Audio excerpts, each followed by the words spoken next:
आज अपन बात कर रहे हैं एरर्स इन मेजरमेंट। जब भी हम कोई मेजरमेंट लेते हैं उसके अंदर कुछ एरर की पॉसिबिलिटीज होती है। जरूरी नहीं है कि एरर हो, पर एरर होने की पॉसिबिलिटीज जरूर होती हैं जब भी आप मेजरमेंट करते हैं, और उसके बहुत सारे रीजंस हो सकते हैं। वो सब हम आज डिस्कस करेंगे। So first we discuss what is errors. Error होती क्या है ये हमको समझना है। तो बेसिकली क्या है, जब भी आप कोई मेजरमेंट करते हो और आप उस मेजरमेंट में कुछ हद तक उसको एक्यूरेटली मेजर नहीं कर पाते हो, तो हम उसको क्या बोलते हैं कि ये एक एरर है। ठीक है, क्या है उसको बोलते हैं अपन। इसके अंदर क्या आ गई है, एरर आ गई है। सो उसकी डेफिनेशन क्या होगी, the difference between the difference between the measured and the true value of physical quantity. क्या डेफिनेशन होगी बेटा, इसकी नोट भी कर लेना। The difference the difference between the difference between measured, ठीक है, द डिफरेंस बिटवीन measured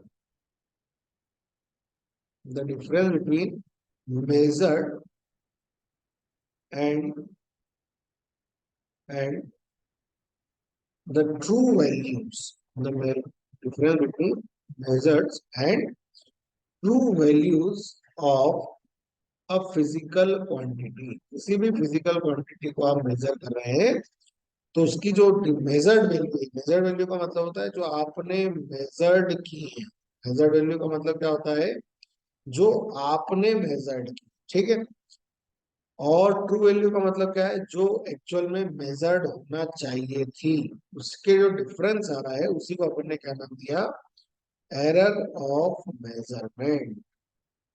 ठीक है, उसको ही अपन ने क्या नाम दिया, error of measurement. So the difference between the measured and the true values, किसके इसके बीच में बेटा, जो वैल्यू जो आपने मेजर की दैट इज कॉल्ड मेजर्ड, और ट्रू वैल्यू जो एक्चुअल में मेजर होना चाहिए थी। इन दोनों के अंदर जो डिफरेंस आया that is called error in measurement और एरर ऑफ मेजरमेंट्स। ठीक है, यहां तक बात क्लियर हो गई हमको।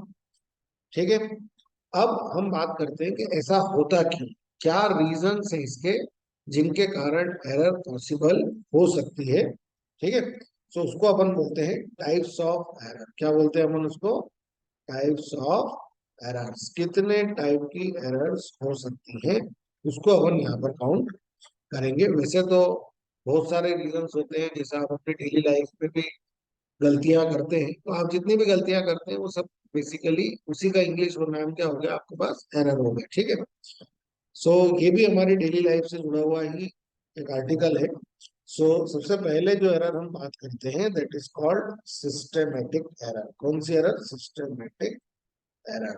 सिस्टेमेटिक, और इसी एरर को बोला जाता है मेथडोलॉजिकल एरर। क्या बोलते हैं इसको, जिसमें आपकी मेथड ही गलत हो गई।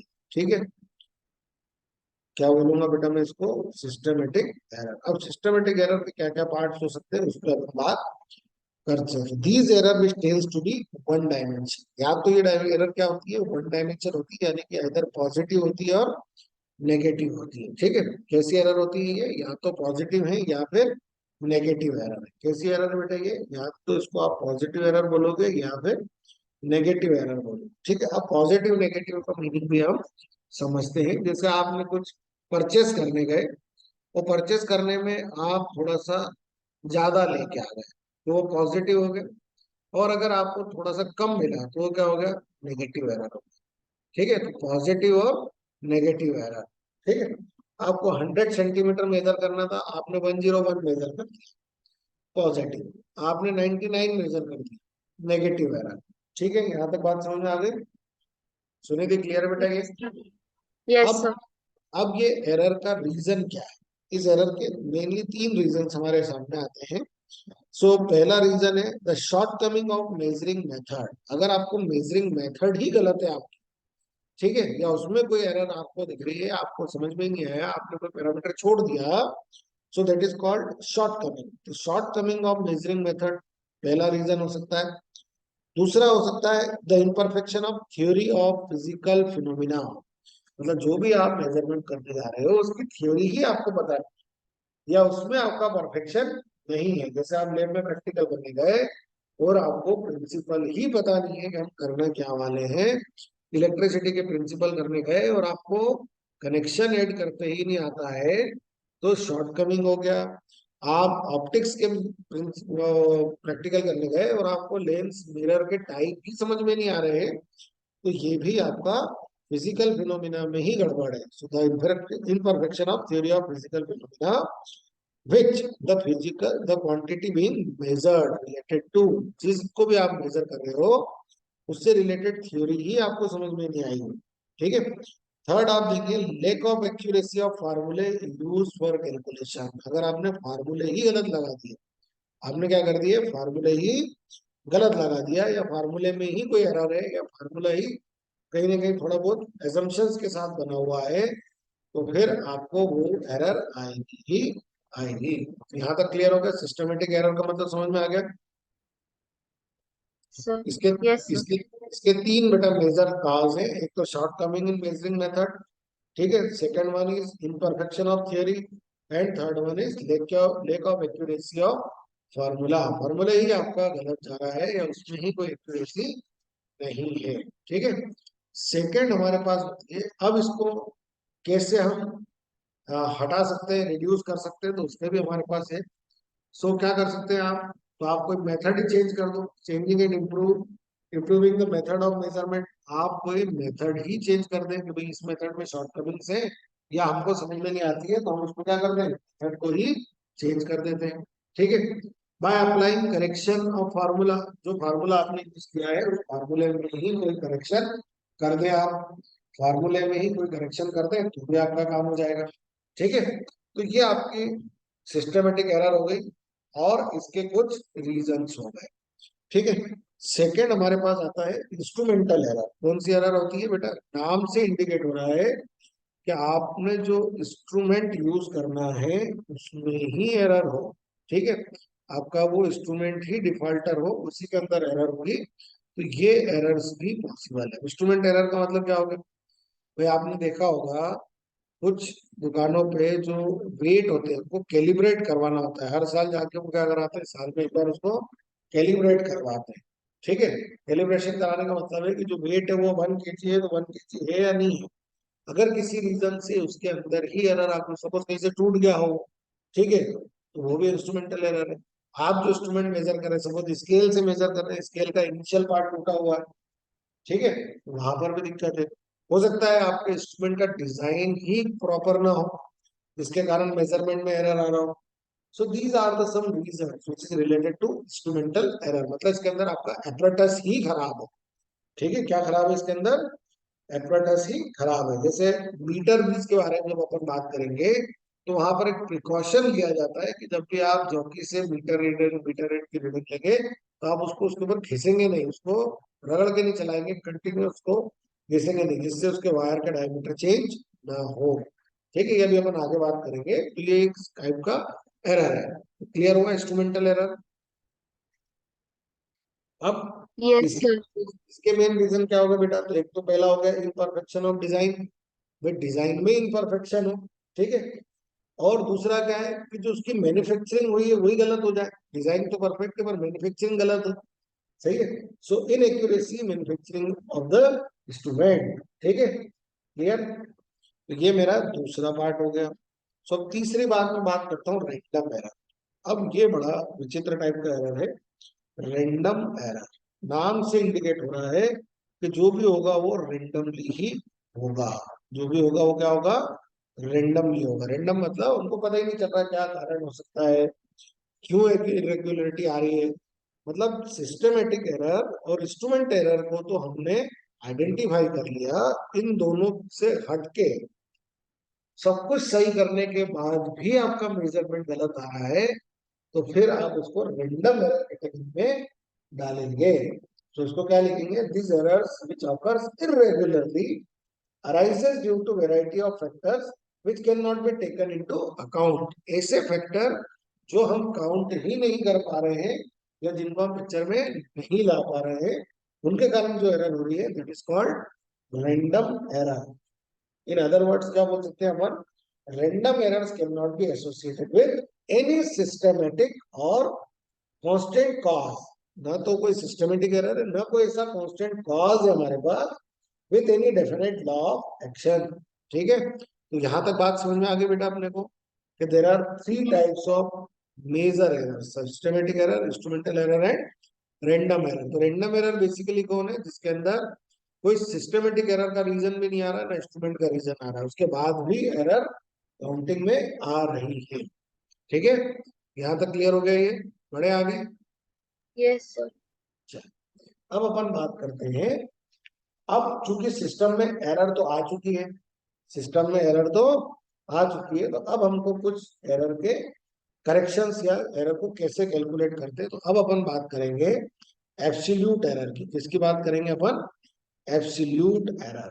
ठीक है, एब्सोल्यूट एरर की बात करेंगे अपन। ठीक है, हम बात करेंगे मीन, मीन एब्सोल्यूट एरर की बात करेंगे, मीन एब्सोल्यूट एरर की बात होगी, फिर हमारी बात होगी रिलेटिव एरर की बात होगी। ठीक है, अब आपने कुछ मेजरमेंट्स ले लिए हैं, तो इतने टाइप की एरर्स को अपन कैलकुलेट करते हैं, या जो हमारे प्रॉब्लम्स आते हैं वो इन्हीं पे बेस्ड होंगे।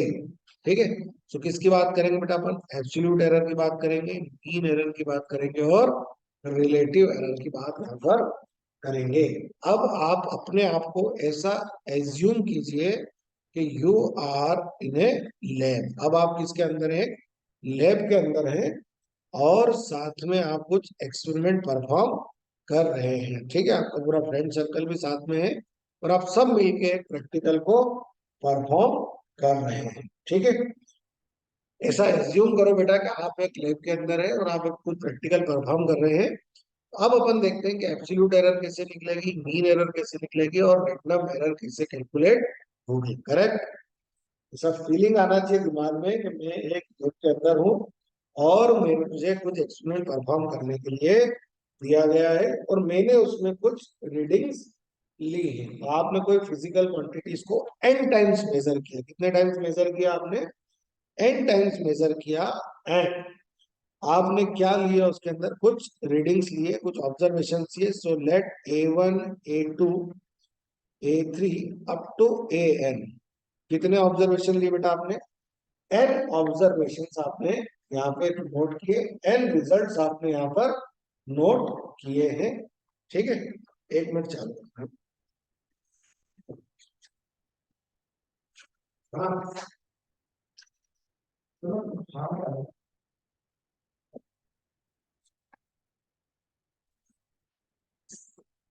तो आपने क्या किया है, A1, A2, A3, AN, ऐसा आपने एन नंबर्स ऑफ रिजल्ट लिए। अब हमको क्या निकालना होता है, अर्थमेटिक मीन निकालना। अर्थमेटिक मीन का मतलब होता है सबका सम करो और एन से डिवाइड कर दो। जितने भी नंबर ऑफ ऑब्जर्वेशन आपने लिए हैं, उन सबका सम करके आप उसको क्या करेंगे, एन से डिवाइड कर देंगे। सही है, हमने क्या कर दिया, सबका एक एवरेज ले लिया। क्या ले लिया बेटा हमने, इसका एक एवरेज कैलकुलेशन कर दिया है। ठीक है, तो एक एक स्टेप हमारी हो गई कि सबसे पहले हमने क्या किया, सारे रीडिंग्स लेके आए, और उन रीडिंग्स का हमने अर्थमेटिक मीन निकाल दिया। क्या निकाल दिया हमने उसका, arithmetic mean. So this A is called arithmetic mean, है ना। क्या निकाल दिया हमने, इसका एक अर्थमेटिक मीन निकाल दिया। ठीक है, यहाँ तक कोई दिक्कत, नो सर। हमने क्या करा, उसका एक अर्थमेटिक मीन निकाल लिया। अब ये हमारी एक स्टेप कंप्लीट हुई।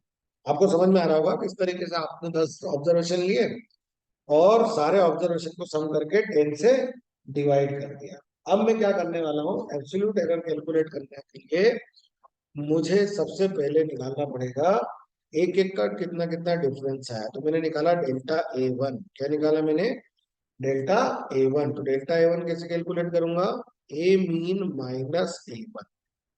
सही है, ऐसे में निकालूंगा डेल्टा A2। अभी अपन इस पर डिस्कस करते हैं कि एक्चुअल में इसका मीनिंग क्या हुआ, AM माइनस A2।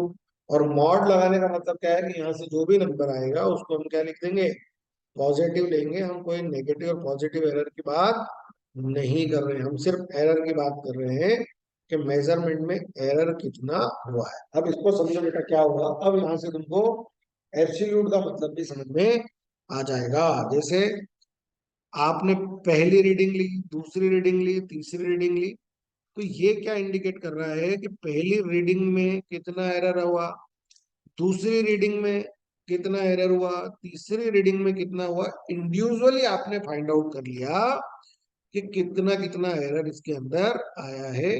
ठीक है, हमने मीन क्यों निकाल दिया, हमने मीन इसलिए निकाल दिया कि बहुत सारे हर बार गलत रीडिंग आ रही थी, तो हमने एवरेज रीडिंग को ही करेक्ट रीडिंग एज्यूम कर लिया है। क्या एज्यूम कर लिया है? और फिर हमने देखा है कि आप एवरेज रीडिंग से भी कितना डाइवर्टेड थे, कितना डेविएशन था आपका। ठीक है, यहां तक बात क्लियर हुई बेटे? सो Yes, sir. ये जितनी भी आप एरर निकालेंगे, इसी को आप क्या बोलेंगे कि ये आपकी क्या आ गई है, एब्सोल्यूट एरर आ गई है। और सबको आप पॉजिटिव नंबर में ही बोलेंगे, भाई क्या किसने कितना कम ज्यादा किया बात अलग है, और आप इसको किसमें लेंगे अपन, always taken in positive. Clear बात? यहाँ तक कोई दिक्कत? ठीक है। No, sir. अब एब्सोल्यूट एरर का डेफिनेशन क्या हो गया मेरा, the magnitude of deviation of result. देखो हम क्या कर रहे हैं, सब डेविएशन निकाल रहे हैं। So the magnitude of deviation of result from any measurement of physical of quantities from the arithmetic mean is called absolute error of the measurement. क्या definition हो गया मेरा, फिर से बोल रहा हूं मैं, the magnitude of deviation of the result, the magnitude of deviation of result of any measurement of the quantities from the arithmetic mean is called absolute error। मतलब आप क्या कर रहे हैं, अरिथमेटिक मीन से डिविएशन निकाल रहे हैं, और इन्हीं को आप क्या बोलेंगे कि these are called absolute errors. ठीक है, बढ़े आगे आप। Yes, sir. अब अपन बात करते हैं मीन, मीन एब्सोल्यूट एरर। किसकी बात करते हैं बेटा अपन? Mean absolute error. जैसे ही मीन वर्ड आता है हमारे दिमाग में एक पिक्चर आ जाती है कि कहीं ना कहीं हम एवरेज की बात करने वाले हैं। किसकी बात करने वाले हैं? एवरेज की। मीन मतलब एवरेज निकालना, हमने 9th क्लास में भी बात की है। तो जैसे आप मीन की बात करते हैं तो डेल्टा ए मीन कैसे लिखते हैं इसको, तो जितने भी आपने एब्सोल्यूट एरर निकाले हैं, अब उनका भी एक एवरेज ले लेना चाहिए हमको। ठीक है, सब बच्चों की इंडिविजुअल एरर्स का भी हमने क्या कर दिया, एक mean calculate. So this is called mean error. क्या बोलेंगे अपन इसको? Mean error. ठीक है, ये कैलकुलेशन हो सकती है। ठीक है, यहां तक हो सकती है। और ये जो Yes, sir. Delta A mean आपके पास आएगा, डेल्टा मीन आएगा, इसी को ही अपन क्या बोलेंगे, फाइनल एब्सोल्यूट एरर। इसी को अपन ने क्या नाम दिया, फाइनल एब्सोल्यूट एरर। अभी मैं क्वेश्चन कराऊंगा, उससे और अच्छे से क्लियर हो जाएगा। सो डेल्टा मीन को कह दिया आपने, और अब इसको लिखने का मेथड कैसा हो गया, तो आपका टोटल फार्मूला क्या बन गया, A is equal to A M plus minus, अभी आगे पीछे दोनों हो सकता है, डेल्टा ए मीन। देखो आपने क्या करा, पहले तो सबका मीन निकाल लिया, सारी गलतियों का एवरेज लिया आपने, सारे एरर्स का एरर, और फिर जो एब्सोल्यूट था उसका भी आपने एक एवरेज कर दिया। अब यहाँ से पूरी बात को समझो आप। सबसे पहले आपने क्या निकाल लिया, सब बच्चों ने मेजरमेंट किया, या आपने 10 रीडिंग लिए, दोनों में से कुछ भी केस हो सकता है। पहले आपने उसका जो मीन निकाल लिया, आपने बोला एक्चुअल में है तो इतना।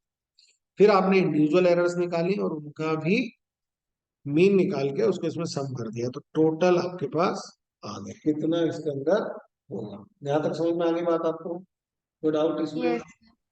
No, sir. अब यहाँ पर रिजल्ट को थोड़ा सा बात से समझिए आप। हमने क्या लिखा बेटा, ए मीन प्लस माइनस, तो पहले मैं लिखता हूं माइनस वाला, ऐसा। ठीक है, ये छोटा होगा आपके एक्चुअल से। ठीक है, और ए छोटा होगा आपके, ये लाइन का मीनिंग समझ में आया? Yes, sir. इक्वल एंड, देखो आपका एक्चुअल मेजरमेंट क्या था, ए, आपने ये कैलकुलेशन किया, ये नंबर इससे छोटा आना चाहिए और ये प्लस वाला इसमें बढ़ के आना चाहिए। ठीक है, और ये जो प्लस, ये जो करेक्शन आ रहा है, यही तो एरर है। ठीक है, यहाँ तक बात समझ में आ गई? Yes, sir. अच्छा, इसका मीनिंग ये होता है, ये जो वर्ड लिखा है ना इसका मीनिंग। अब अपन अगली बात करते हैं रिलेटिव एरर। इसकी बात करते हैं अपन रिलेटिव एरर। इसकी बात हो जाएगी बेटा रिलेटिव एरर। तो रिलेटिव एरर कैलकुलेट करने का तो बहुत ही सिंपल फार्मूला है। सो रिलेटिव एरर,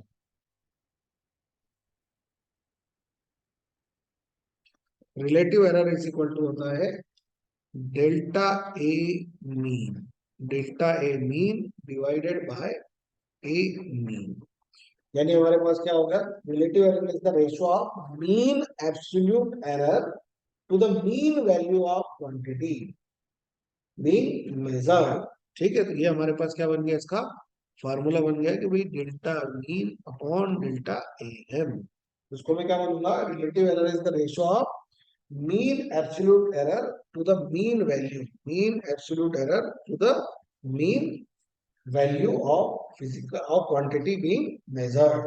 और इसी को बेटा आप कर दोगे परसेंटेज में, तो ये बन जाएगा आपका परसेंटेज रिलेटिव एरर। क्या बन जाएगा, परसेंटेज रिलेटिव एरर। या परसेंटेज एरर में अगर जाओगे तो डेल्टा ए मीन, और इस पे क्वेश्चन लेंगे तो तुमको और अच्छे से समझ में आ जाएगा। ठीक है, मल्टीप्लाइड बाय 100%। तो ये परसेंटेज एरर हो गया कि नहीं हो गया, is it Yes, clear? sir. Yes, so sir. हाँ, अब अपन बात करते हैं इसके ऊपर कुछ एक आध क्वेश्चन को लेके, कैसे क्वेश्चन इसके ऊपर बनता है। ठीक है, कभी कभार ये पूछ भी लेते हैं, तो अपने को ये सब लिखना भी आना चाहिए, चाहे वो स्कूल लेवल हो चाहे वो कॉम्पिटिटिव का लेवल। ठीक है, तो अब अपन क्वेश्चन लें इसके ऊपर। ठीक है, लिखे क्वेश्चन। Yes, sir. चलो, तो आप भी नोट करना क्वेश्चन, एक ही क्वेश्चन में अपन सारे क्वेश्चन सॉल्व कर देंगे। सो लिखो, the diameter of a ball, the diameter of a ball was measured 5 times. कितने बार मेजर किया बेटा उसको, 5 times with with the aid of a micrometer. किससे मेजर किया अपन ने इसको, माइक्रोमीटर। whose, अब यहां से क्वेश्चन चालू होगा, whose absolute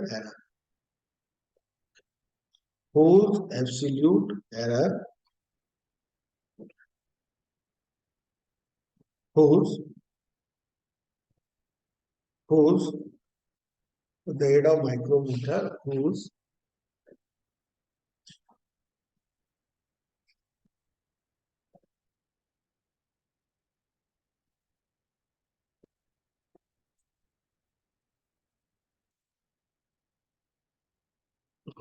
absolute error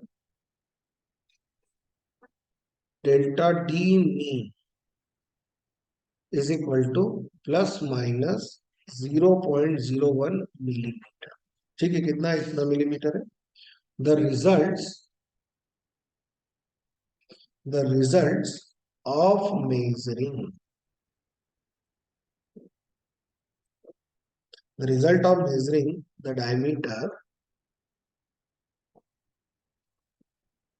of the ball diameter of the ball are d1 is equal to 5.27 millimeter, d2 is equal to 5.30 millimeter, d3 is equal to 5.28 millimeter, d4 is equal to 5.32 millimeter, d5 last reading जो है वो 5.28 millimetre. अब इसमें हमको क्या क्या calculate करना है वो देखते हैं। Find first mean value of ball diameter. So क्या कैलकुलेट करना है बेटा, mean value of ball diameter, mean value of ball diameter, then mean absolute error,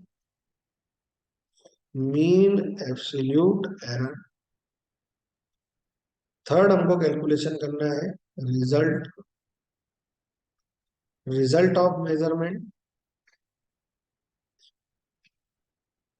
एक ही क्वेश्चन है बेटा, इसको अगर 3-4 बार कर लोगे ना तो सारे डाउट तुम्हारे एक ही बार में खत्म, एक ही बार में सब सीख जाओगे। रिलेटिव एरर, ठीक है, fifth one percentage error, fifth one is percentage error, and last लिखना है अपने को express the result, express the result in terms of percentage error, in terms of percentage error. ठीक है, तो ये तो हो गया हमारा प्रॉब्लम। अब हम इस प्रॉब्लम को सॉल्व करते हैं। तो प्रॉब्लम क्या बोल रहा है कि दीज आर द 5 रीडिंग्स, ये हमारी 5 रीडिंग्स हो गई, और जो इंस्ट्रूमेंट का मीन एरर है वो भी हमको दिया हुआ है। ठीक है, और हमको क्या क्या कैलकुलेट करना है वो भी हमको पता है। ठीक है बेटा, यहाँ तक बात समझ में आ गई। चलो, अब अपन बात करते हैं पहला आंसर। फर्स्ट आंसर है mean value of ball diameter. पहला आंसर क्या है मेरा? Mean value of ball diameter, ball diameter. ठीक है, तो वो क्या होगा? D mean is equal to, सभी का सम करना है हमको। तो पहला क्या था? 5.27, दूसरा है 5.30, third one is 5.28, fourth one is 5.32 और 5.28 डिवाइडेड बाय, किससे डिवाइड करें? 5 से डिवाइड करें, है ना? 5 से डिवाइड करेंगे तो बेटा इन सबको सॉल्व करोगी तो ये आएगा 5.29 मिलीमीटर। कितना आएगा ये? 5.2 मिलीमीटर। तो ये हमारा पहला आंसर हो गया। सबको सम करके डिवाइड कर, उसके बाद हमको निकालना है एब्सोल्यूट एरर। क्या निकालना है हमको? Absolute error. सो एब्सोल्यूट एरर का तो बहुत सीधा कॉन्सेप्ट है, डी वन निकालना है। तो क्या निकालना है? D mod minus D one, यही कैलकुलेशन होगा कि नहीं हमारा? Delta D two mod of D minus D two, delta D three D M minus D three, और delta D four D M minus D four, and delta D five is equal to D M minus D five. So इसको calculate करोगे तो देखो कितना है? 5.29 minus 5.27। भाई mean हो गया आपका ये फर्स्ट रीडिंग, ये लिखी हुई। सेकंड क्या होगा? मीन तो आपका हर बार फाइनल यही रहेगा, 5.30। ठीक है, समझ में आ रहा है बेटा क्या कर रहा हूं मैं? Yes sir. 5.30। और अपन अब बात करेंगे यहाँ पर, देखो ये तो हमारा मीन तो फिक्स हो गया। अब हमको फोर्थ रीडिंग क्या है? 5.32। अब देखो यहाँ पर नेगेटिव आएगा, पर क्योंकि मॉड लगा हुआ है इसलिए अपन सब पॉजिटिव ही लेके चलेंगे। तो ये हो गए मेरे मीन एरर्स, सही, सॉरी एब्सोल्यूट एरर्स। तो क्या क्या रिजल्ट आएंगे बेटा? इसका रिजल्ट होगा 0.02 millimetre, then 0.01 millimetre, then 0.01 millimetre, और यहाँ पे थोड़ा सा नेगेटिव साइड आएगा, पर चूंकि मॉड लगा हुआ है इसलिए अपन क्या लेंगे? इसको पॉजिटिव लेंगे। ठीक है, क्लियर? Point 0.01 millimetre. तो ये आ गई बेटा आपकी एब्सोल्यूट एरर। क्या आ गई? कि एब्सोल्यूट एरर 5 बार रीडिंग करने में ये एब्सोल्यूट एरर हमको मिला। ठीक, यहाँ तक कोई डाउट? नो बढ़े सर। आगे। अब हमको यस निकाल, सर। हाँ अब हमको निकालना है mean absolute error. Mean absolute error कैसे आएगा? इन मीन, सबको delta D1 D2 D3 D4 D5 को ऐड करके अपॉन 5। गुड। तो हम क्या करने वाले हैं? डेल्टा डी मीन कैलकुलेट करेंगे। तो हमारे सारे नंबर, जैसे पहला आया था 0.02, सेकेंड था मेरा 0.01, 0.01, उसके बाद है 0.03, देन 0.01 डिवाइडेड बाय, कितने से डिवाइड करूं? 5 5। से। तो ये हमारा हो गया डेल्टा डी, और ये हमारा करीब करीब आएगा 0.02। ठीक है बेटा, यहाँ तक भी कोई दिक्कत? बना सकते हैं, है ना? यहाँ तक भी कोई इश्यू नहीं है। अब थर्ड वाला जो है वो बड़ा इंपॉर्टेंट। हमको देखो क्या दिया हुआ है, हमको ये डेल्टा डी की बात हो रही है। अब इसके पीछे थोड़ी सी समझना पड़ेगी बात। कि ये जो वैल्यू आ रही कितनी आ रही है बेटा, 0.01 मिलीमीटर आ रहा है, और हमारा जो डेल्टा मीन आ रहा है वो कितना आ रहा है, 0.02 आ रहा है. So the mean absolute error D mean is greater than the instrumental. जो भी उसके इंस्ट्रूमेंट की थी वो कितनी थी, 0.01 थी, और हमारी कैलकुलेशन के हिसाब से कितनी आ रही है, 0.02 आ रहा है. तो जो हम रिजल्ट लिखेंगे वो बड़ा दूसरे तरीके से लिखा जाएगा. जो थर्ड क्वेश्चन था ना कि भाई रिजल्ट लिखना है आपको, तो हमारा जो डी है वो कुछ अलग तरीके से लिखा जाएगा. और वो कैसे लिखा जाएगा वो देखो, क्या लिखना है अपने को, द मीन एब्सोल्यूट एरर जो हमने कैलकुलेट किया है वो ज्यादा है जो हमको क्वेश्चन में दिया हुआ था.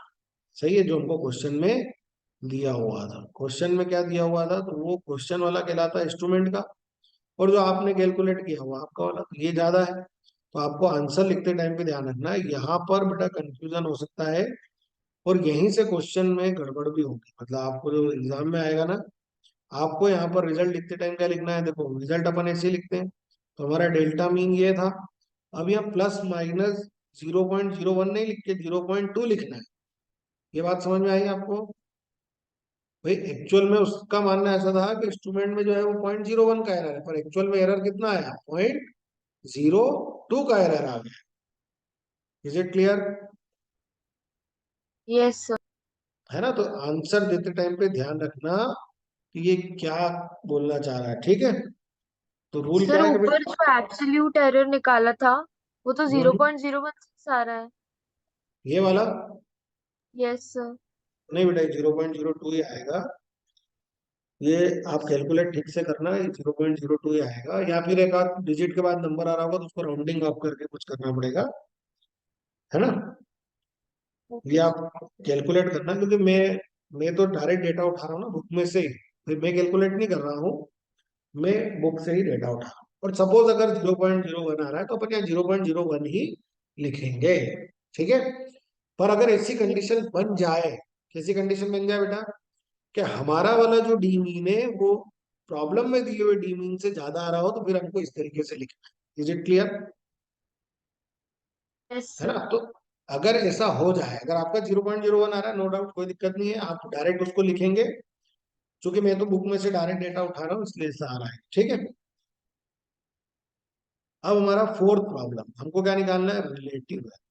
अगर आपका वो आ रहा है तो कोई दिक्कत नहीं है, उसको भी अपन सॉल्व कर सकते हैं.